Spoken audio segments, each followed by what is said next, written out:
कैसे ध्यान कर सकते हैं और कैसे इस रास्ते में बढ़ सकते हैं। आधा घंटा सुबह पूजा, आधा घंटा सायंकाल। जो भगवान के स्वरूप को मानते हैं वो,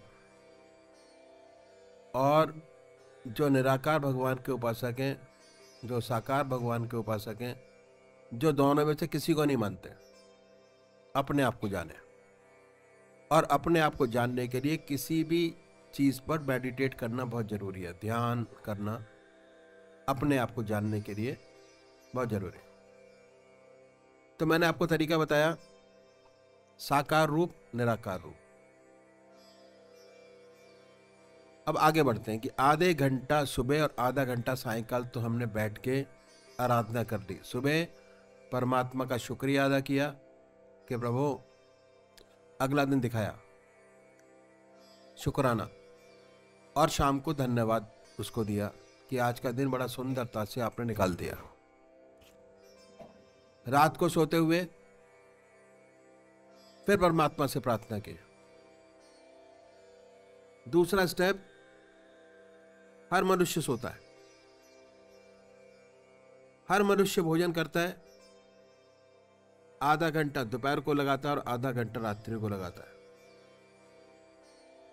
यह समय ऐसा है कि हम कोई संसार का काम नहीं करते होते उस पीरियड में। हम होते हैं, हमारा भोजन हमारे सामने होता है।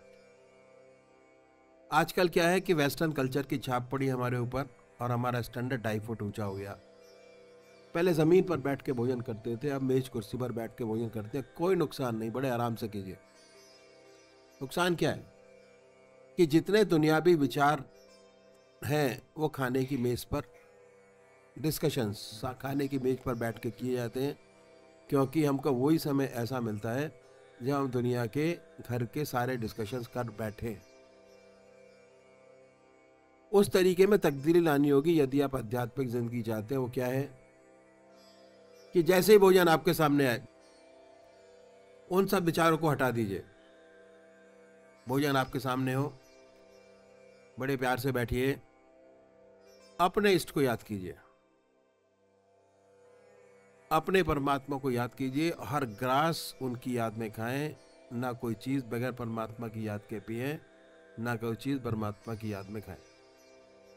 अभ्यास। भगवान श्री कृष्ण ने साधन की दृष्टि से 4 विशेष बात बतलाई। पहला आहार की शुद्धि, दूसरा विहार की शुद्धि, तीसरा अभ्यास और चौथा वैराग। हम अभ्यास शुरू से ही करते चले आ रहे हैं। हमारी जिंदगी में अभ्यास का बहुत बड़ा महत्व है। किसी भी चीज की परफेक्टनेस बगैर अभ्यास के पूरी नहीं होती। चलने से लेके, खाने से लेके, पीने से लेके, काम करने से लेके, जिस चीज की एक्सपर्टाइज होगी वो तभी हो पाएगी जब हमारा अभ्यास उस रास्ते का परिपूर्ण होगा और पक्का होगा। इसी तरीके से अगर आप भोजन भी परमात्मा की याद में डूब कर करेंगे तो एक समय ऐसा आएगा कि जैसे ही आप भोजन के सामने बैठेंगे ऑटोमेटिक परमात्मा की याद आएगी, दूसरी तरफ मन नहीं जाएगा। क्योंकि आप पूजा में भी परमात्मा की याद करते हैं, आप भोजन करते हुए परमात्मा की याद करके भोजन कर रहे हैं, तो आधा घंटा दोपहर भोजन का, आधा घंटा रात्रि भोजन का समय बड़े आराम से परमात्मा की याद में बीतना शुरू हो जाएगा। उसके फायदे क्या है? फायदा ये है कि अगर परमात्मा की याद में डूबकर भोजन करेंगे तो जो हमारा खून बनेगा परमात्मा की याद का डूबा हुआ बनेगा। जब भी आप खाली होंगे ऑटोमेटिक परमात्मा की याद आएगी, दूसरी तरफ मन जाएगा ही नहीं। जब भी खाली ऑटोमेटिक परमात्मा की याद, जब खाली ऑटोमेटिक परमात्मा की याद। तीसरी बात क्या है कि इन संतों ने स्वादेंद्रिय निग्रह पर बहुत भारी जोर दिया। स्वाद पर कंट्रोल करने का बड़ा सुंदर तरीका इन संतों ने बताया कि परमात्मा की याद में डूबकर भोजन कीजिए, स्वादेंद्रिय निग्रह अपने आप हो जाएगा। बहुत से महात्मा बहुत कष्ट उठाते हैं स्वाद पर कंट्रोल करने के लिए। कोई मीठा छोड़ता है, कोई फीका खाता है, कोई नमक छोड़ता है, कोई मीठा छोड़ता है। कोई साधु महात्मा तो बहुत कष्ट उठाते हैं स्वादेंद्रिय निग्रह करने पर, सारी चीजें छोड़ते हैं। बहुत से पत्ते खा के रह जाते हैं। अगर आप वृंदावन गए हो तो बहुत से महात्मा आपको ऐसे मिल जाएंगे जो सारी जिंदगी, है ना, पत्ते खा के उन्होंने जिंदगी व्यतीत कर दी। स्वाद इंद्रिय निग्रह करने पर, जब तक स्वाद पर कंट्रोल नहीं होता तब तक आत्मा की सारी इंद्रियों पे कंट्रोल नहीं हो पाता। इसलिए स्वाद पर कंट्रोल करने का इन संतों ने बड़ा सुंदर तरीका बताया कि परमात्मा की याद में डूबकर भोजन करेंगे, ऑटोमेटिक स्वादों से ऊपर होंगे। आपको पता नहीं होगा कि आपने किस स्वाद का भोजन किस तरीके से किया। स्वाद इंद्रिय निग्रह। उसके बाद जो तीसरा स्टेप है, हर मनुष्य सोता है और सोने में 8 घंटे सब लगाते हैं। अगर सोने से पहले 20 मिनट परमात्मा को दें तो बहुत बड़ी बात हो जाएगी, विहार की शुद्धि हो जाएगी। सोने से पहले पहला काम आत्मनिरीक्षण, जो दिन में आपने काम किए उनको सोचिए, रिव्यू कीजिए अपनी चारपाई पे बैठकर, और ये देखिए कि कौन से अच्छे काम हुए और कौन से ऐसे काम हुए जिससे दूसरी आत्मा अप्रसन्न हुई हो। जो भी ऐसे काम आपसे हुए अच्छे काम, वो अपने इष्ट देव के अर्पण कर दीजिए कि हे प्रभु, आपने मौका दिया, आपने कराया, आपकी वजह से हुआ, हमारे में इतनी शक्ति नहीं थी किसी का अच्छा काम कर सकते। फिर ये देखिए कि आपके अंदर कमियां कौन सी हैं। उसमें से सबसे छोटी सी कमी जो आराम से छोड़ी जा सकती है उसको पकड़े, परमात्मा से वादा कीजिए, उसके बाद उस काम को मत करिए, छोड़ दीजिए। कुछ भी हो जाए, जिस बात का भगवान से वादा करें उसको पूरा अवश्य करें। अगर पूरा करेंगे तो विल पावर आपकी स्ट्रांग होती चली जाएगी और जितनी भी बड़ी बड़ी कमियां हमारे अंदर हैं वो दूर होती नजर आएंगी। जीवन बड़ा सुंदर और अच्छा होता चला जाएगा। उसके बाद अपने इष्ट देव को याद कीजिए, उन्हीं की याद में सो जाइए। याद करते करते सुबह उठेंगे, उन्हीं की याद में उठेंगे, रात को सुंदर सुंदर सपने देंगे, मन आनंद में रहेगा, आनंद विभोर रहेगा, नींद अच्छी आएगी, नींद की गोली नहीं खानी पड़ेगी। बहुत सी मन के अंदर बदलाव आएंगे जिससे आपका जीवन बड़ा सुंदर और अच्छा होता चला जाएगा। इसी का फल हमको आगे भोगना है। सबसे बड़ी बात, जो इस जन्म में भोगेंगे करेंगे वो अगले जन्म में भोगेंगे, जो पीछे करके आए वो इस जन्म में भोग रहे हैं। ठीक है, परमात्मा तू ये तेरी इच्छा पूर्ण हो। अभी जपजी साहब का पाठ ले ले। जपू जी तथा सुखमणि साहब। दाता दातर छोड़ के तेरू को जो अपनाए, नानक कब मकबूल हो, तजे पत जाए। 10-10 चीजें रब से लेकर उनके ढेर लगाता है, एक से जब इनकार हुआ फिर क्यों ईमान गंवाता है। 10 चीजें भी छीने तुझसे, एक से भी इनकारी हो, मूर्ख बोल करेगा क्या तू, जोर नहीं तू जारी हो। जिस मालिक पर जोर नहीं, तस्लीम उसे ताजीम उसे, वह मर्जी का मालिक है, ताजीम उसे ताजीम उसे। मीठा जिसको नाम खुदा का, मन उसका मशरूर रहे, मन उसका मशरूर रहे, वह खुशियों से भरपूर रहे। उस मालिक ने जिस बंदे से हुक्म अपना मनवाया है, नानक उसको घाटा क्या है, जो मांगा सो पाया है। साह से बंदा माल और दौलत बेगिनती के पाता है, खाता है कुछ पीता है, कुछ बरते ऐस मनाता है।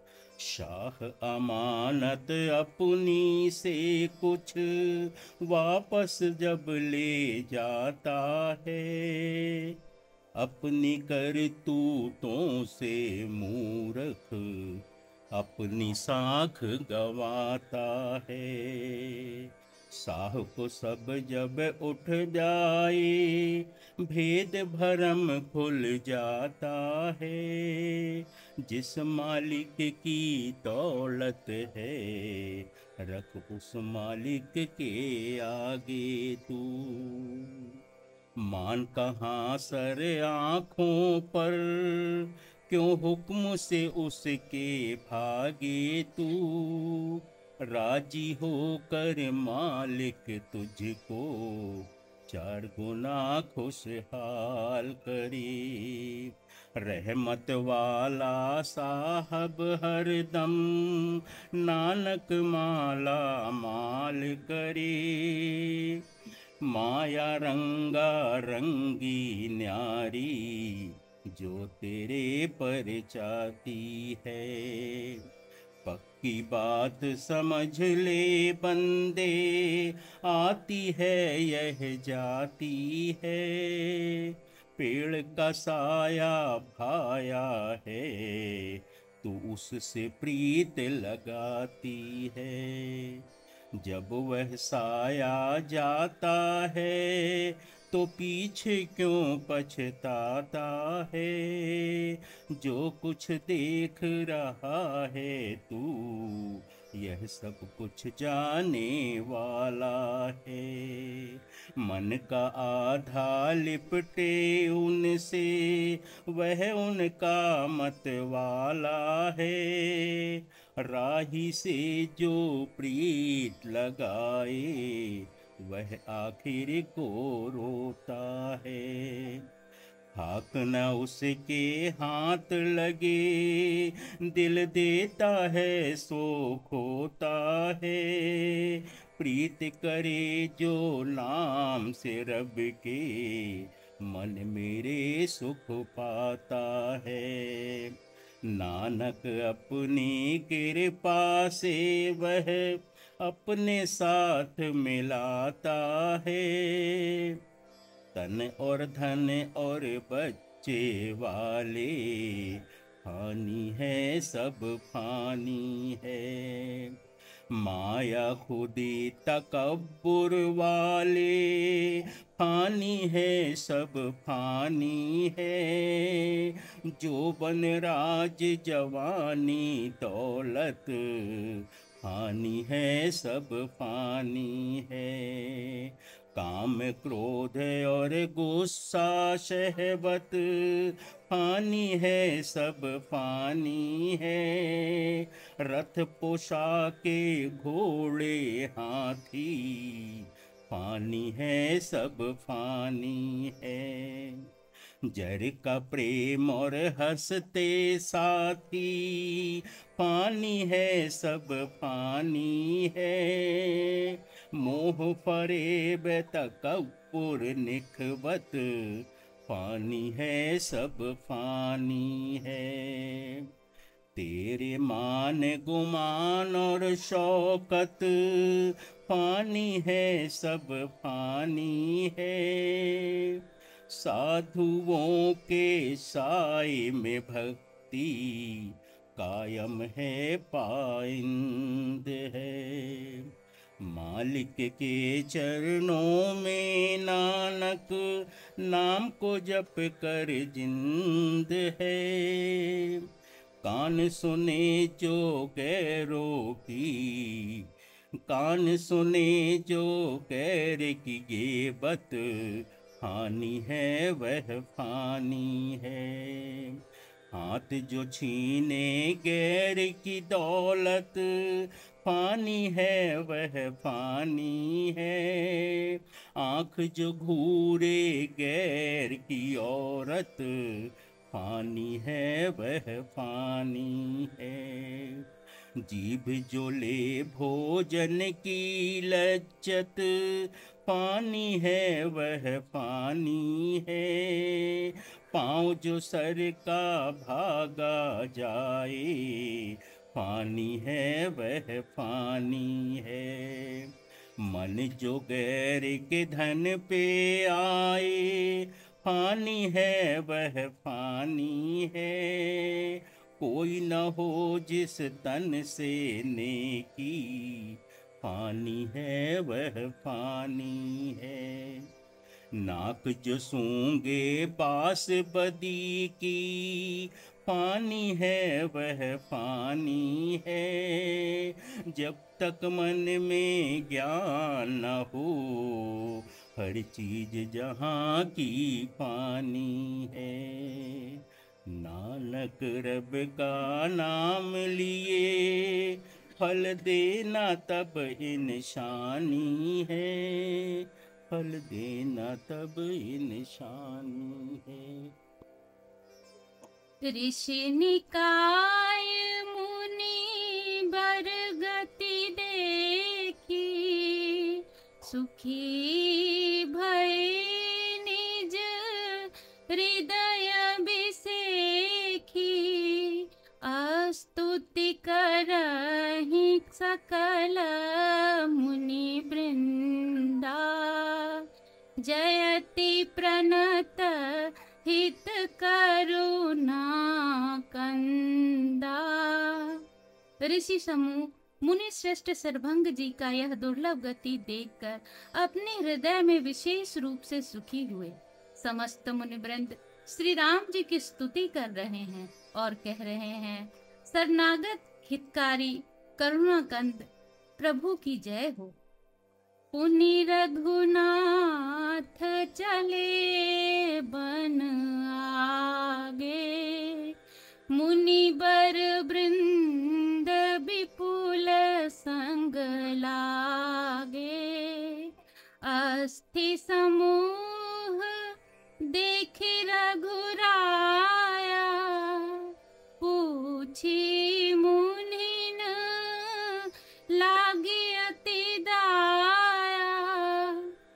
फिर श्री रघुनाथ जी आगे वन में चले। श्रेष्ठ मुनियों के बहुत से समूह उनके साथ हो लिए। हड्डियों का ढेर देखकर श्री रघुनाथ जी को बड़ी दया आई। उन्होंने मुनियों से पूछा, जानत हूँ पूछिया कस स्वामी, सब दर्शी तुम अंतर जामी। निश्चर निकर सकल मुनि खाए, सुनि रघुबीर नयन जल छाए। मुनियों ने कहा, हे स्वामी, आप सर्वदर्शी, सर्वज्ञ और अंतर्यामी, सबके हृदय की जानने वाले हैं। जानते हुए भी अनजान की तरह हमसे कैसे पूछ रहे हैं? राक्षसों के दलों ने सब मुनियों को खा डाला है। ये सब उन्हीं की हड्डियों का ढेर है। यह सुनते ही श्री रघुवीर के नेत्रों में जल छाप, उनकी आंखों में करुणा के आंसू भर आए। निश्चरहीन